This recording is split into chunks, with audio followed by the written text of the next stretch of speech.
Hi all, John DeRelay, Head of Revenue Management Education here at Wheelhouse, and today we're going to do a data deep dive into Tampa to Sarasota in Florida. So we'll cover Bradenton, Sarasota, Tampa, Anna Maria Island.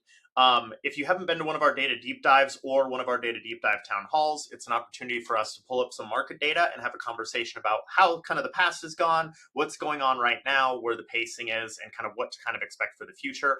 Talk about strategies, things like that. This one's going to be a data deep dive town hall, so I'll lead the presentation on data. Data deep dive. Sometimes we do town halls where we also bring on local property managers. And so if you like this series, subscribe to the Wheelhouse YouTube and contact us. Now, before we get started, I am going to just remind everyone we are using Wheelhouse data. All of the market report data that I'll show you, these kind of high-level reports, are actually freely available to anyone, whether or not you're a Wheelhouse customer. All you have to do is sign up for an account on Wheelhouse and you can access the market data. In addition to this, I'm going to talk a lot about like pacing and kind of comparisons to your own data. Right now, I obviously can't see your data, but the big question is, can you see your data? And if you are having trouble really accurately seeing how you're pacing, how days are booking, how you're doing compared to same time last year at various levels across different groups of properties, across months, weeks, and days, Wheelhouse does also offer a fully free business intelligence tool that gives you access to all this information. Wheelhouse's Performance Insights is available for anyone. All you have to do is sign up an account with Wheelhouse and then link your PMS to us, and then you can access all this great pacing information so that you can compare to the market data yourself. Okay, so let's hop into some market data. First thing I want to bring up is usually I look around just to see what kind of third-party information is out there for the area before we jump into the Wheelhouse data. I didn't find a ton right now. The CVBs in the different counties, Manatee and stuff like that, they don't report a ton of information. There was some information, particularly for Manatee, that's a little older. It seemed like tax receipts were looking pretty good. But unfortunately, they're not super high amounts of information available from those organizations themselves. I did pull up a little bit because I do think, especially as we look into Tampa, Costar data gives really good kind of up-to-date weekly information. This is from very, very recent. And they did call out Tampa here in a really interesting way. So for this early January performance in the hotel sector, nationally speaking, the U.S. is down a little bit. So we're looking at a situation where, after the last couple of years have been kind of had headwinds in hospitality. That's coming off of like a very, very long period other than COVID where hotel performance was up. But we're starting to see that edge down at a national level. And they do call out that among the largest markets in the country, Tampa actually had the steepest declines, and it was across all three metrics. So occupancy was down pretty substantially in Tampa. ADR was down. And that obviously means RevPAR was down. That's going to be pretty interesting, I think. It's something to keep in mind is that even the hotel space is maybe feeling some pain in January. But we'll take a look and see how that's kind of affecting us. And I also know that, we're coming off of a time period where there was a lot of hurricane stuff, and that's going to make the historicals really weird. So, when we're looking at these markets and talking about strategy, we're really going to have to think, we're really going to have to decide, everyone here, every property manager and revenue manager has to decide, what is the risk I'm willing to take? Because we really can't just extrapolate off the historicals, even less so than other markets in this kind of volatile time, because the historicals are going to be impacted by a lot of events that hopefully won't be happening this year. Okay, so let's hop into one of the Wheelhouse market reports. If you haven't been to a Wheelhouse market report, after you've signed in, you can access them up here on this Markets tab. You can actually search for any market in the country, so you can kind of look around. In fact, sometimes I highly recommend looking at multiple markets around you to see if trends are kind of similar. That's what we're doing today. We're looking at Tampa. We'll also be looking all the way up into Bradenton, Sarasota.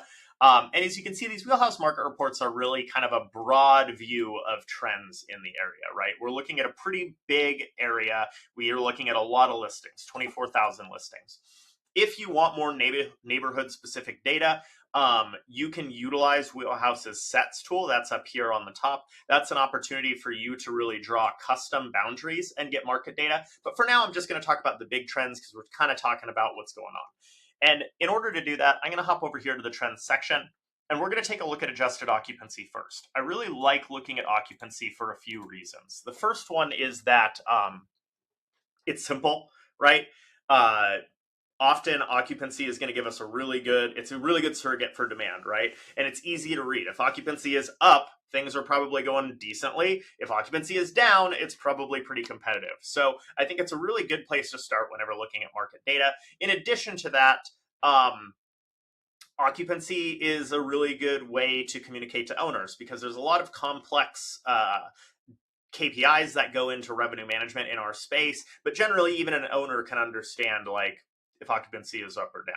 So I have pulled up 2024 and 2025, and we're looking at everything in the region right now, right? So let's just take a look at like kind of what the historical situation has looked like. The first part to kind of note here is Q1, obviously a very strong high season in Tampa. This is a market that is a Q1 high season. It's part of the reason we're starting off with deep dives here. I also think that these Q1 high season markets like Tampa, a lot of West Florida, Phoenix, places like that, they're good bellwethers for how the rest of the year might be as well. And looking back between 2024 and 2025, we see some interesting trends. One, you can see out here in the fall in 2024, the occupancies are a little weird, right? They're really, really high. A lot of this is probably, as you know, not driven by customers, but driven by property closures, right? We're looking at an adjusted occupancy in this chart, so it's going to take into account blocks. And so that means adjusted occupancy is really high because there's a lot of properties potentially offline due to the aftermaths of the hurricane. So this right here is an interesting spot because it's really going to give us a hard time looking and extrapolating on how we want to price this. Luckily, October is a long way away, so we can really focus on Q1. Now, interestingly, we see that Q1 was looking pretty strong last year. We have a very, very strong January from an occupancy perspective, pretty strong February, and then we start to see a little bit of attrition in March, but that's made up for in April, likely some of that Easter demand shifting between the months. So looking at it as a whole between March and April, we're probably about in line. Now, the question we have here is, was January really that strong in terms of like demand and February, or is it impacted by other things? I don't know the exact answer to this, but I would assume that the occupancy is being bolstered somewhat by the fact that some properties are offline, some properties are not available. Same thing out here, definitely not as dramatic, right? But probably still influencing us, which is that the demand didn't suddenly spike up a ton. It's that there's actually less supply. Now, on the other side of the coin, you probably do see some increased demand, particularly right after a lot of these hurricanes in markets.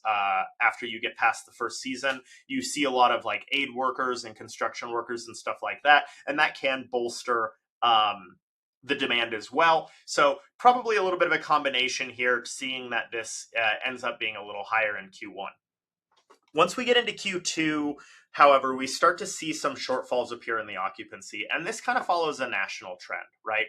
So nationally speaking, once we hit about spring, Q1 looked pretty good for most markets around the country. But once we hit about spring, we started to see a lot of resistance in the occupancy. We started to see these shortfalls appear and pretty much stay consistent through the summer, right? So springtime hits, national trend, starting to see shortfalls. That seems to be kind of the case here, although it does start a little later. We don't really start to see it till May, whereas a lot of people started it really in March and it sustained through April. And those shortfalls kind of continue until we get to September. And this follows another national trend. Once we hit September, I don't know what happened, what was going on. I'm sure we can kind of think about it, but we start to see pretty substantial shortfalls, right? And that seems to be the case here. September is down pretty considerably year over year. And it seems like occupancy remains pretty low in October, November, December. However, again, we do have the hurricane, so we can't really confirm those or compare there. Let's take a look at 2023. You do see, though, that in 2023, September was really similar to 2024, and it kind of sustains that occupancy through the rest of the year, whereas in 2025, we have much lower occupancy. So I would say that that trend of like lower occupancies is definitely happening and following the national trend. That Q4 was really not great for booking. I would suggest that what we're seeing is a trend where shoulder seasons are really and low seasons are really just getting much more competitive. People aren't taking those extra chips. They don't necessarily have the spending money to do so. And we're just seeing a lot more competition in those time periods. So the next question is, how is this year doing? So I'm going to pop off 2024 and let's take a look at 2026. And another kind of national trend that's been pretty consistent is early booking has remained pretty strong in the marketplaces. It's really where it starts to get a little volatile is in the middle window and the short-term window, but early booking has remained pretty strong. Now, looking at this at a glance, you can see we're only at 17%. We're less than half of what we had on the books for January, which seems a little low. Now, granted, we have to just keep in mind that it may not be truly completely below, because some of this occupancy may have been blocked. Some of it may have been driven by, hurricane aid demand and stuff like that. But it does seem like we're not going to achieve the same occupancy we had in January. When we look forward into February and March, we have about 25% of what we did last year on the books, and about a sixth or a seventh on the books. So we do have some good occupancy looking forward. This is Tampa, so we are looking at a more urban market that's going to have a little shorter booking window. And the key here is like, what is the pacing? So I have pulled up some of the pacing information for us. These are estimates on the pace, so it's not the exact number right now, but it should be pretty directionally correct. And what you can see here is kind of confirming a little bit about what I'm saying. January is down pretty substantially. It looks like it's going to fall short of 2025, given that we're down 8.7% in gross. That's pretty substantial, right? It's almost 50% of what we actually have on the books is not here on pace. And interestingly, in the markets I've been looking at, we're seeing this a lot. January seems to be down quite a bit across the board. So it can't, my hunch here would be it's not just the aftermath of like the hurricane kind of stuff going on, but that January is just slow right now across the country. Now, when we look forward into February, March, and April, however, we do see that trend that I discussed, which is early booking has been really strong, and these are still up, right? We see that we're very marginally up in February, although that's getting very, very tight. We're up quite a bit in March, so the market is pacing quite a bit ahead, and in April, we're up a little bit. Now, given that we were recovering from the hurricane last year, my hunch here is that you would want this to be up, that we actually really need it to be up year over year because the booking windows were really screwed up last year. And so March is probably pretty good, but I wouldn't get distracted by saying like, oh, we're so good here because we need it to be higher. I would start to be a little concerned about February. It's only up marginally.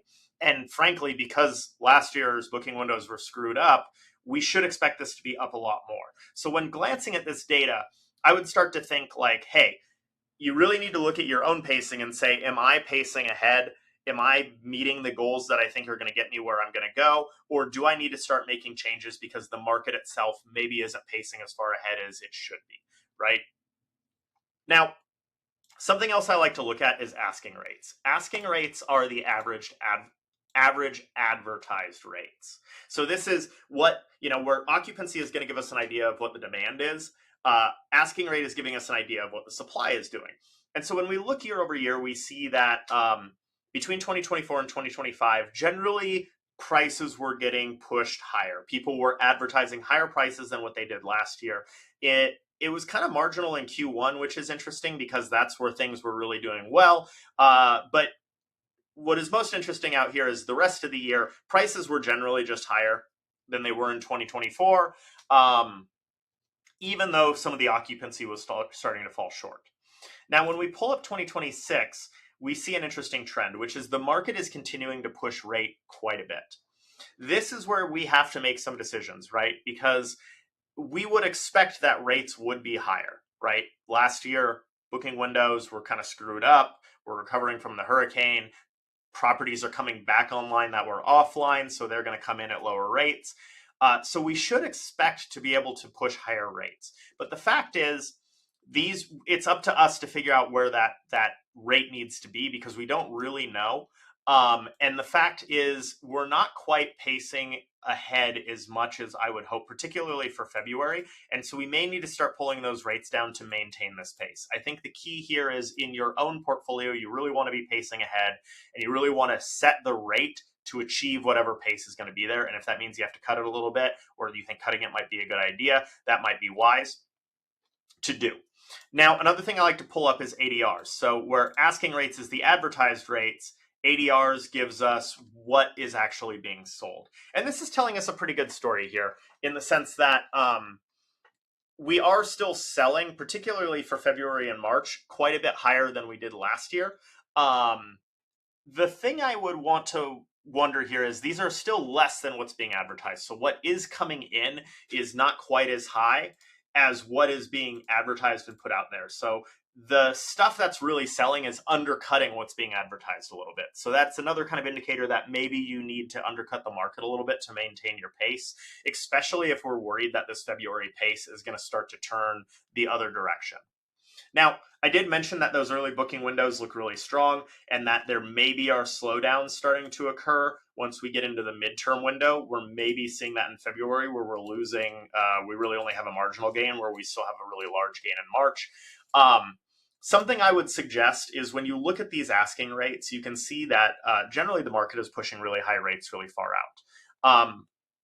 If I were in your position, I would make sure that your rate positions are really competitive, especially outside of this into the next season. So outside of March and as we get into April, May, June, and July, really make sure those are competitive. If the whole market is pushing high rates, and we know that early booking is really bolstering everything, you want to be getting that market share, and that means you need your rate to be competitive, and it may not take much to just undercut the market a little to be getting those bookings.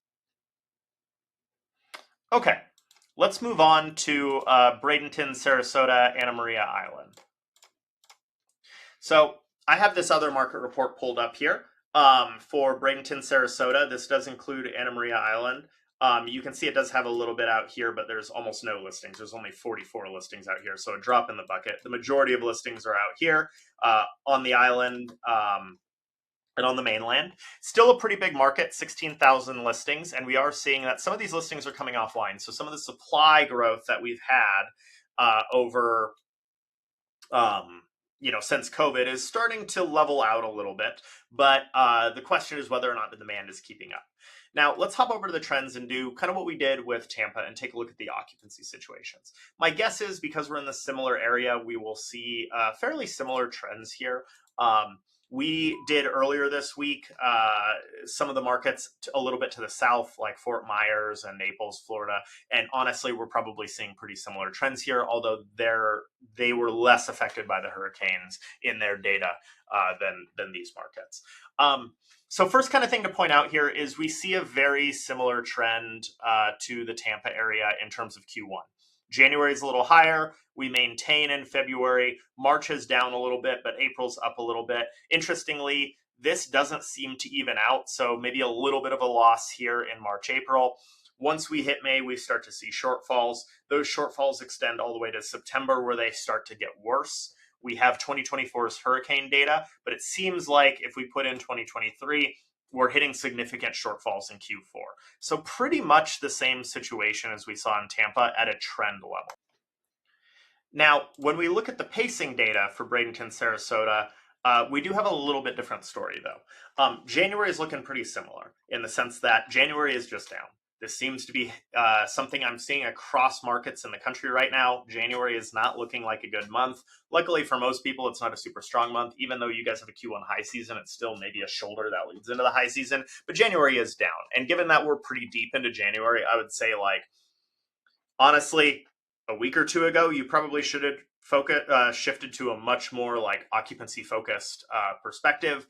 But if you haven't done that now, just focus on getting occupancy and heads in beds and taking that market share on the occupancy side, because it looks like there's going to be a bunch of vacancy in the market. Now, as we go into February and March and April, we do see that pacing is looking really, really, really strong here. Now, this is an area where the last year data probably was pretty screwed up. So we should be pacing quite a bit higher than we were last year. And we do see that occurring. February is up a solid 8%. March is up a solid 15%. And April's up another 8%. So this is, to me, looking a lot better than Tampa, and should give us a lot more confidence that the rate positions in this market are pretty competitive, given that we're not about to lose ground in February, and these have pretty substantial pacing pacing premiums compared to last year, where we would expect the booking window to have been shorter. I think what that means is things look pretty good. So as we look at this rate situation, we may have a little bit different advice. In Tampa, I'm thinking, the rates maybe need to come down. Really savvy revenue managers or really large portfolios need to be getting really competitive and maybe doing so a little further out. But it seems like here, the property managers and the pricing have hit where the consumer is willing to pay, and we're really seeing those paces look good. Now, if I were you, I would look at your own pace. We know that the market is pacing quite a bit ahead. You want to see if you're doing better than that in your own portfolio or worse. You also probably want to check how you paced in your portfolio in 2024 and 2023 for Q1 and see if you're kind of in line with that. My hunch here would be you want to be generally beating the pace across the board. You want to be pacing quite a bit ahead of last year, this year.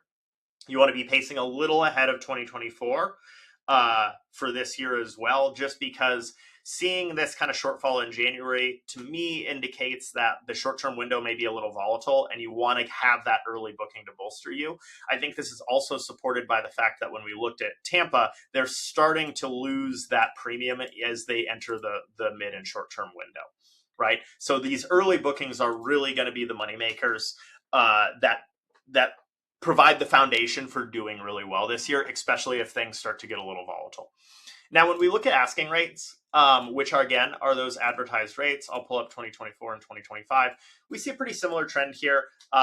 Interestingly, rates were pretty stable in Q1, probably because we're recovering from the hurricane. They start to get raised up as we go through the rest of the year. And even though we're seeing shortfalls, we see the market really trying to push a much higher rate across the rest of the year. Now, something really interesting too, I think, is while the entirety of the market is pushing higher rates across the rest of the year, if I just look at the top 15 to 20% of listings, so the highest performing listings, we do see them being a little bit more conservative, right? So I think that's a pretty important takeaway from last year, is that while the market was pushing rates pretty consistently across the year, the highest performing listings were remaining pretty stable year over year. So they weren't pushing big premiums. And I think that that's something that may have contributed to them being in the top, especially given that we know occupancies were generally down across most of the year once we got into May and beyond. So let's put a pin in this, keep this in mind, because those high performers were being a little bit more conservative. As we look into 2026, we can see that generally people are pushing higher rates than 2025. And I think that makes sense, right? 2025, we're honestly dealing with these kind of messed up booking windows. We expect these to be higher, but this is also the gamble, right? We are kind of guessing where the consumer is going to purchase, where all of this inflation is going to lead the rate, what they're willing to buy. And we're also trying to pace ahead. I think the fact that we are pacing really well in this market for February and March still means that the market's doing a decent job of finding the price the consumer is willing to pay, at least for Q1. And so it's okay to have these higher rates. If we check the ADR positions, we do see that higher rates are getting booked. So they're not only being advertised, but they're getting booked, especially in March. We see this really big jump in March. March is really crushing it. We're pacing ahead a lot. The advertised rates are higher. The ADRs are much higher. Now, one interesting thing I would note here is February is a little tighter. So we do see a little bit of a mismatch in February, in that the difference between year over year ADR is smaller than the difference between year over year asking rates. Asking rates are way higher. So I think there's a little bit of a mismatch in February, maybe a little bit of an opportunity for savvy revenue managers to take advantage, in that the market may be a little bit overpriced because what's actually being purchased is not quite as much of a premium. So February is maybe the place to look. We're getting into that mid window where things could start to slow down or prices could start to change fast. It's really going to depend on how you're pacing, what you do. But February seems like a spot where maybe you really need to be watching where you're going to cut your rate here to try to stay competitive.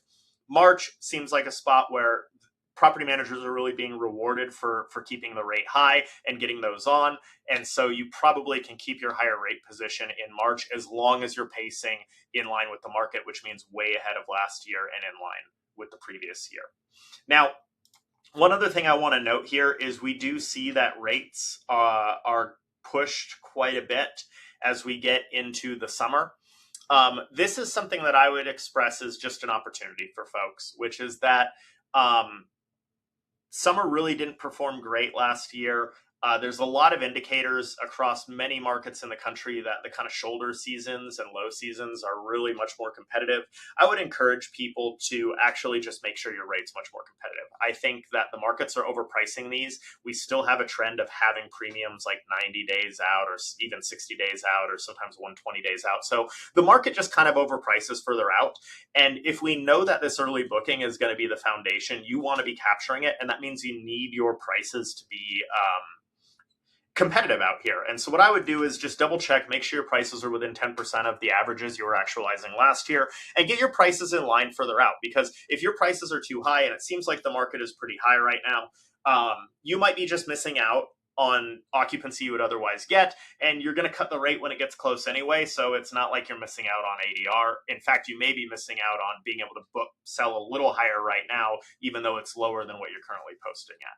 That's a big thing I would bring up, is really just checking this kind of like May through August or April through September timeframe, and really just making sure your rates are competitive, right? And not just following the market, which may be a little bit too high.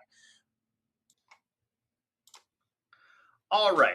I hope you guys found that information valuable and helpful for kind of planning what you're doing and seeing where the market is. Kind of the short answer here is January looks pretty weak this year, so you really want to get occupancy across both Tampa and Sarasota, Bradenton, and Maria Island.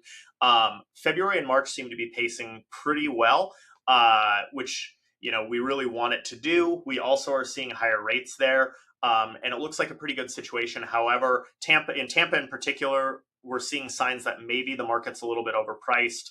There's maybe very light signs that that's the case in Anna Maria Island and Bradenton, Sarasota area, although that's what you do about that is really going to depend on your own pacing. And then as we get into March is generally looking pretty good. And the key is going to be like, any pricing adjustments you make are going to be related to how you're pacing, but the market seems to be rewarding these kind of like pushed rates and kind of like first, high season recovery. So in general, kind of interesting stuff. The other kind of tip I would give is just like really looking at the summer and making sure you're competitive and not overpriced. The market itself may be pushing too high of rates, and there's opportunities there for you to build a foundation of occupancy if you just deviate from the market a little bit.